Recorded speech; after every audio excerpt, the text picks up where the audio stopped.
আসসালামু আলাইকুম ওরহমতুল্লাহি বারাকাতুহু। খুবই গুরুত্বপূর্ণ একটা আপডেট।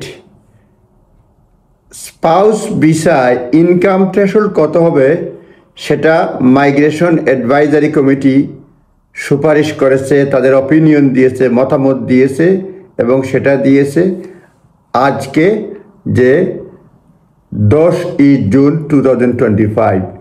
এবং তারা সরকারের যে পূর্বে নির্ধারিত যেটা ছিল, যেটা বেড়ে 38,700 হবে minimum income threshold for spouse visa, তার এগেইনস্টে মতামত দিয়েছে এবং বলছে ইমিগ্রেশন কন্ট্রোলের জন্য এটা করতে হবে এরকম নয়, এটা তারা বলছে না। Find no easy answers in balancing immigration control with family life.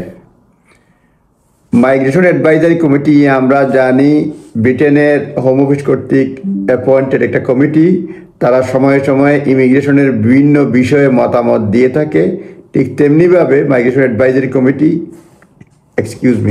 আজ 10 জুন 2025 তাদের মতামত দিয়েছে এবং এই মতামতটা 96 পৃষ্ঠার। আমি হেল্প নিচ্ছি, দেখে দেখেই বলছি।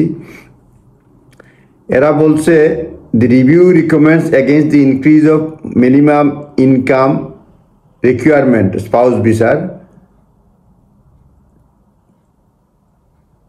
over 38,000 pounds। মানে আমরা জানি 38,700 এরকম তারা বলছিল আগের সরকারে, তার বিরুদ্ধে মতামত দিয়েছে। বর্তমানে যারা রয়েছে মাইগ্রেশন অ্যাডভাইজারি কমিটি জানে এবং বলছে যে মিনিমাম ইনকাম রিকোয়ারমেন্ট হচ্ছে 29,000, অর্থাৎ কেউ যদি ব্রিটেনের বাইরে থেকে স্পাউস আনতে হয় তার ইনকাম হতে হবে 29,000 বাৎসরিক। এবং এই ক্ষেত্রে তারা বলছে, এবং সরকারের যে পরিকল্পনা ছিল প্রথম দফায় তারা বাড়াবে এই 29,000 থেকে 34,500 এবং তারপরে এটা 38,700 করবে। দুইটার বিরুদ্ধেই বলছে। Home secretary ইবেট Cooper September 2024-এ review জন্য মানে বলে মাইগ্রেশন অ্যাডভাইজারি কমিটি, এবং তারই ফলশ্রুতিতে এই আজকের রেজাল্ট। অনেকগুলি বিষয়ে তারা মানে অনেক ধরনের অপিনিয়ন দিয়েছে। তারা বলছে হয়তো এটা হতে পারে, বিভিন্ন ধরনের তারা তথ্যপত্র দিয়েছে মাইগ্রেশন অ্যাডভাইজারি কমিটি। তারা এটা সরকার মানতেও পারে, নাও মানতে পারে, 29 থাকতেও পারে। তারা বলছে if government wants two living standard approach যদি দিতে হয়, সেটা বলছে 24,000 থেকে 28,000 হতে পারে, এটা জাস্টিফাইড হবে। মানে বিভিন্ন অ্যাপ্রোচ রয়েছে, লিভিং স্ট্যান্ডার্ড অ্যাপ্রোচ নিলে পরে 24,000 থেকে 28,000 হতে পারে। বর্তমানে যারা 29,000 রয়েছে বছরের ইনকাম, এটা কুড বি জাস্টিফাইড। এবং তারা বলছে যে if government wants to ensure families take responsibility for supporting themselves by recurring sponsor to work, but যদি করে সেই ক্ষেত্রে বলছে 23,000, বিভিন্ন অ্যানালাইসিস রয়েছে, আমি বড় করে বলবো না, 23 থেকে 25,000 হলেও চলবে। আবার তারা বলছে যে if government instead wishing to focus on economic wellbeing of the country and six to reduce overall burden of the road of tax pairs, তারা বলছে এইসব ক্ষেত্রে সরকারের যে বলছে 38,000, এটা অনেক মানে 700, সেই থ্রেশহোল্ড ফুলফিল করা সম্ভব নয়। এরাও তারা বলছে we recommend that threshold should not be very by reason অনুযায়ী এটা ভেরি করা উচিত নয়, বৈষম্য হওয়া উচিত নয়। However government could consider setting the threshold at the UK excluding London value were appropriate.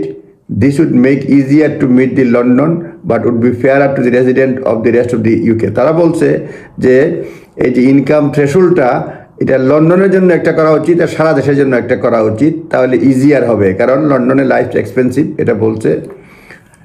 Government should note that, তারা বলছে finally government should note that the level of minimum income requirement interacts with the policy of the practicalities of meeting it. হ্যাঁ, মোট কথা বিভিন্ন জনের policy এবং প্র্যাকটিক্যালিটির সঙ্গে meet করেই তারা নতুন এমআরআই বা মিনিমাম ইনকাম রিকোয়ারমেন্টটা ঠিক করা উচিত।